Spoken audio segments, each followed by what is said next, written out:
This episode is brought to you by TikTok for Business. Brat summer is over. Shame, but it is. But TikTok for Business is just getting started. Whether your marketing goals are brand performance or full funnel related, leverage TikTok for Business's insights to drive business growth. You can learn more at tiktok.com/business. Head there and hit get started.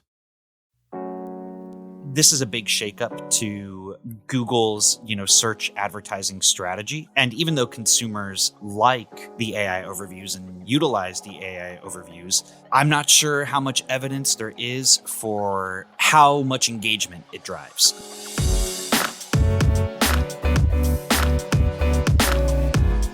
Hey gang, it's Thursday, October 10th. Daniel, Jeremy, and listeners, welcome to Behind the Numbers Daily, an e-marketer podcast made possible by TikTok. I'm Marcus. Today I'm joined by two folks. Let's meet them immediately. We start with our Senior Director of Briefings. He is based in New York, in the city. It's Jeremy Goldman. Excited to be with you for this great conversation, Marcus. Hey fella, good energy, maybe too much. We'll see how it goes. And also joined by one of our analysts who writes for our marketing and advertising briefing. He is based in the city as well. It's, of course, Daniel Konstantinovich. Hello, I feel just all right about being. That's better. Yeah, that's where we live. All right, so you could be English in another life. So today's facts. What is the worst US city for rush hour traffic? It's LA, right? No. I mean, that's like everyone always jokes that it's LA. That is the one. Conventional wisdom always suggests that it's LA. It's what people talk about so much. LA is in third place. DC? DC is seventh. Wow. It'd be funny if it was New York. There we go, New York. It is New York? Oh my God. No, but wow. Into this measurement. And this is rush hour as well. So they basically looked at the difference between getting somewhere during normal hours and getting somewhere during rush hour and how much time you are delayed. Kayla Zhu of Visual Capitalist noting that every year US drivers lose an average of 42 hours to sitting in rush hour traffic congestion, the equivalent of a full work week, according to 2023 INRIX or INRIX, maybe it's how it's pronounced, Global Traffic Scorecard. New York drivers losing 2.5 times that many hours at 100 hours per year that they lose to traffic and rush hour traffic, followed by Chicago, 96, and LA with 89 hours. Boston was in a very, very close fourth place and then a little bit further gap to Miami in fifth. By the way, great life hack is record a podcast during rush hour. So we're not commuting right now because from the car? No. Yeah, and just have it's terrible advice. We are literally recording around rush hour. So there you go. Yes, around. Yes, around. Not in it. No, we're not live from our vehicles. Super dangerous. Interestingly, though, once you get out the top 10 worst cities, the number of lost hours is a lot lower. So drivers in Nashville, which is number 11 on the list, lose 56 hours per year to rush hour congestion. So nearly half of those in first place, New York. I think they have a country song about losing time due to rush hour. I hope not. Anyway, today's real topic, Google versus the world.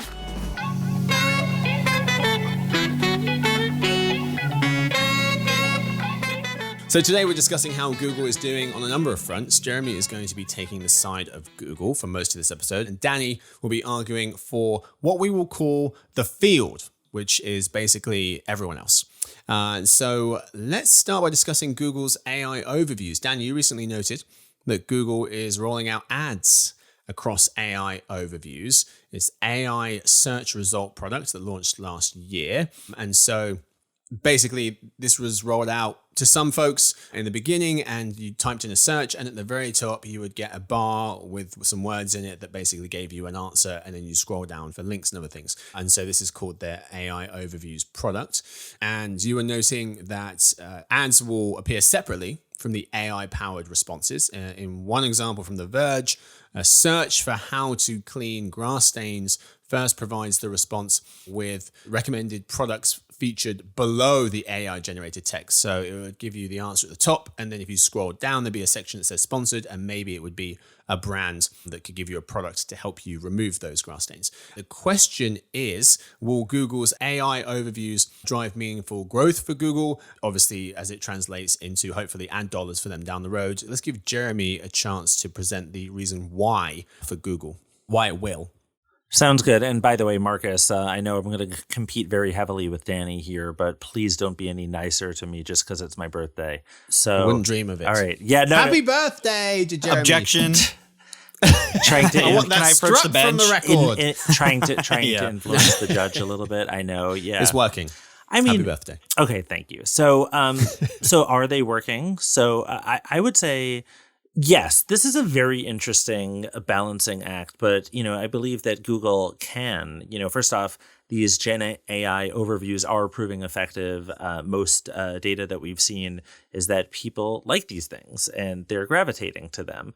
Obviously, there's a little bit of a challenge there in thinking about the ad surface, if you will, and how much can you charge for these ads and how many ads can ultimately, stand on a page versus traditional search advertising.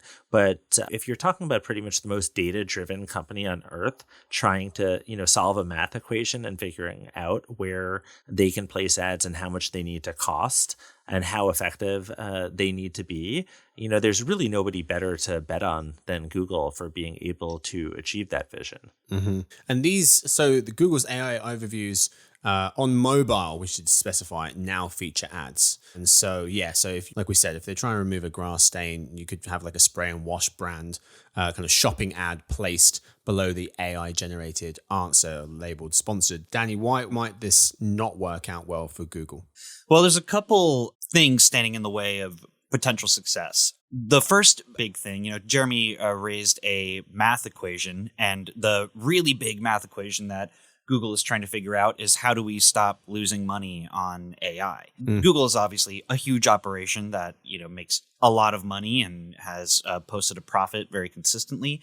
But AI is a super costly technology. If you look at OpenAI, for example, it's been well reported that they are losing a lot of money every day to power their AI technology. Yeah. So will sponsored ads under AI overviews recoup all of those losses?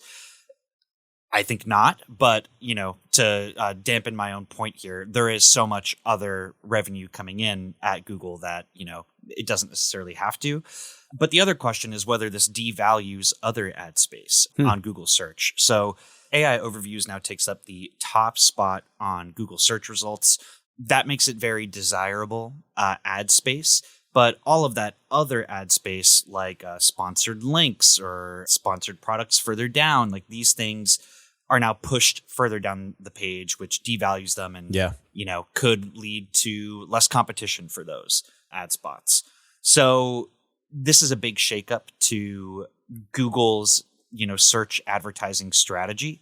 And even though consumers like the AI overviews and utilize the AI overviews, I'm not sure how much evidence there is for how much engagement it drives. If you are a Google user and you're getting the answer to your query just dropped to you right there at the top of your search, what incentive is there for you really to scroll down or explore further? It's sort of just like, all right, I typed in my question, I got my answer, I'm out. Well, can I counterpunch you or counter? Oh my gosh. Okay, don't call HR.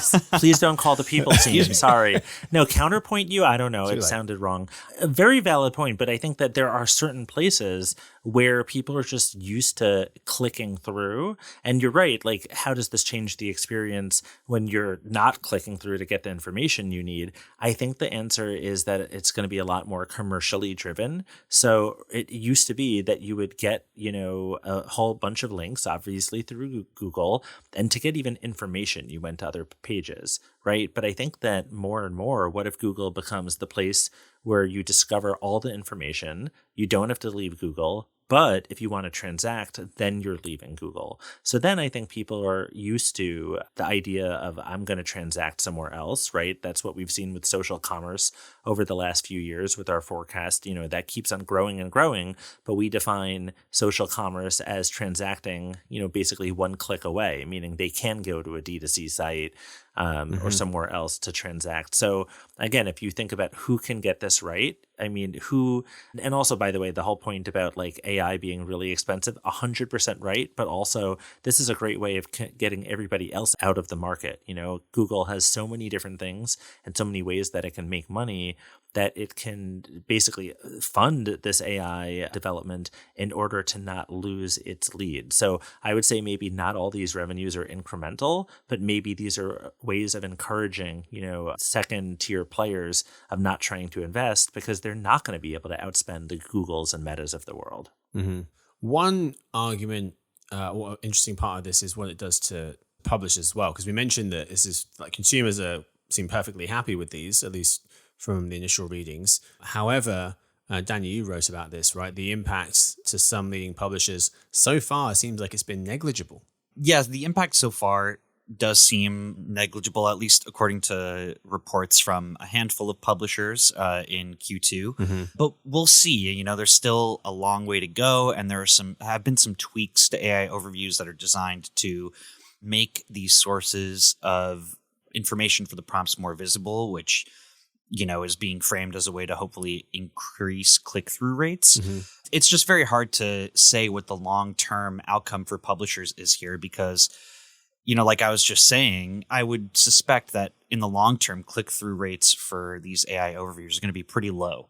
And that's going to damage publishers over time. And these publishers, because of the threat of AI, have agreed to deals with Google or OpenAI for large sums of money in exchange for, early access to AI tools, and the AI companies get access to all of their catalog to train on, and future work that will be put up by the companies as well. So, the longer it goes on, the longer and the more content that AI models have to train off of from these publishers, the worse off I think these publishers may be in the long run outside of this influx of cash that they're getting around deals. I tend to view the outcome of this for publishers is pretty negative. Okay. It's still early days. But yeah. Right. Totally. They've only rolled this out across so many places. This isn't popping up everywhere. And so maybe, that publisher traffic that it gets from Google, maybe that does start to get impacted as we go further down the road. They also, Tricia Ostwald of Adweek was noting that Google's AI-generated search, AI overviews, is boosting publisher traffic thanks to a new feature that embeds direct links within the text. And so this thing is going to look different tomorrow or further down the road than it does today. That could influence things as well. I'm also going to get in trouble for this, but it's fine. No, it's his birthday. So. Right. If anybody's mad at me for saying this. So there was obviously a lot of speculation around that, in particular publishers being concerned about their organic search. So I was actually asked to follow up with a few different data sources to look to see the state of organic search. And it's not really super conclusive that organic search is falling off of a cliff. What's actually probably more obvious is that social traffic, from publishers is a major issue. And that's something that we kind of consistently see on the decline. And I wouldn't say that AI overviews are not going to have an impact. It's just that it's not really so present in the data from a number of different places that I've looked. But this is something that we're going to be following very closely. Yeah. So let's sticking with the search piece of this. Google's grip on search slips as TikTok and AI startups mount a challenge. This was a title of an article from Suzanne Vrenica and Miles Krupper of the Wall Street Journal. They were pointing to TikTok letting brands target ads based on search queries. Also, you've got AI startup Perplexity introducing ads later this month and its AI-generated answers, and more folks starting their product searches on Amazon. And so, Daniel, I'll go to you first for this one. Tell me why you think Google's grip on search might be starting to loosen up. I have a tough position to argue here, but I'm going to do my best. Good luck. So I think the TikTok point that you've raised is a really interesting one. It does, and it's one that's been raised by Google itself, but sort of as a way to maybe assuage regulators. It's something they're putting out there to say whoa, we don't run a monopoly. Look, young users are using TikTok to search instead of old man Google. And there's some truth to it. I mean, it maybe hints to a changing behavior or changing taste among young consumers, but Google still operates the largest search advertising business in the world, and it is synonymous with internet search. Those same Gen Z kids are not saying, or adults now too, are not just saying, let's TikTok it. Like I'm going to look it up on TikTok. Well, I mean, they're probably saying that, but they're not using TikTok as a verb for search the internet in the way that they do Google. Maybe that's a little bit like anecdotal, but wait, so I feel like, Danny, you're arguing my point then. Like you're the Danny, what are you doing? Oh, that's such a good point. I'll take it. Like, thank you. Danny cedes this point. I object to my own questioning. No, but really quickly, I mean, you mentioned that they are the biggest company in terms of search ad dollars. They are, but next year, we estimate that Google's search ad revenues are going to fall below 50% for the first time since the beginning of time. And second place Amazon and third place Apple are each going to grow at 22 and 16% respectively. That's triple and double Google's growth. So they may be, but it does seem as though, at least according to our estimates, that they are starting to have their grip loosened a little bit. I think that there are just some really big shifts going on in the search market and in the ad market that are having budgets move around. Certain competitors are starting to claim little bits of Google's market share, because if you can just claim a percentage point of what Google has, that could potentially be billions of dollars. Yeah. And with enough companies kind of striking away and chipping pieces of Google off, eventually the complete ownership of all of the search market will start to waver. So I do think that, their total dominance is shrinking, but they are still overall the dominant force, I would say. But I think the biggest threat to their search business is regulation and litigation. I mean, we just had earlier this summer ruling in a DOJ case that said that Google does operate a search monopoly. And there's another DOJ suit going on right now. And these things could potentially lead to a breakup of Google's business. Well, let's stay here for a second then. Danny, we'll start with you quickly and then Jeremy, jump in. I mean, there's a question written as the title of an Economist article: will America's government try to break up Google? So in August, as Danny mentioned, Judge Amit Mehta ruled that Google's search business, responsible for about 90% of its operating income, was an illegal monopoly. Google's also currently in the middle of its second antitrust trial that centers around Google's advertising technology and its alleged monopolistic behavior over how ads are bought and sold online. Once the dust settles, both trials are concluded, Danny, what's the most likely outcome in your opinion? It's hard to say for a couple of reasons. I think a likely or possible outcome from the first ruling that we already have is maybe some restriction on the kinds of deals Google can make to be the default search engine on certain platforms. So their ability to reach out to Apple and say, hey, we'll give you a cut of our search revenues if you make us the default search engine on Safari, that might be restricted, which would be a really big blow to Google's market, or at least could be, because people have been using Google primarily for decades at this point. With the second one, it's a lot harder to say what an outcome will be for a couple reasons. I mean, despite the fact that we have a much more active FTC and DOJ when it comes to big tech at the moment than we have in recent administrations, the state of those regulatory bodies is really up in the air with the presidential election. So it's hard to say how the outcome of these trials will affect Google's business, because there are so many unanswered questions around, politics at the moment. Then my argument, I guess, about like Google's going to be fine, which is interesting, because I will just say, like, let me break character for a second and agree with some of Danny's stuff about the potential remedies. There could be like mandated support for pre-bid and header bidding, the whole entire rev share deals that they've had before. There could be a prohibition on tying arrangements. There are all these different things that could happen at Google. But if I'm taking Google's side here and saying things are going to be fine, I would largely say it because, we, meaning Google, have shown that there is more and more awareness of the idea of search, and search is just all over the place in so many different arenas, and we are providing benefits to the consumer. The consumer is gaining something because of all the innovations that we've been able to bring to the market. Do you really want to step on that? The consumer has spoken. They've had opportunities to turn to other search engines, to other companies, and we, meaning Google, have a pretty strong brand reputation, whether or not we deserve it. But truly from a brand reputation and brand safety standpoint, we're known as like the less evil, out of all of the big players in a lot of ways. I think that Apple probably reigns supreme, and then we're pretty high up there above a number of other companies. And I think that, there's something to be said for that. So Jeremy, let me ask you this to close out the show, because I'll frame it as, which of these companies do you think makes Google the most nervous? We've got obviously Amazon. I think they've got about 23% share of the search ad space at this point. People go into Amazon first for a lot of their product searches versus Google. We also have TikTok, who we mentioned as a search engine. So in a pitch to advertisers viewed by The Journal, TikTok said the platform had a global daily search volume of over 3 billion, and with a quarter of users searching for something within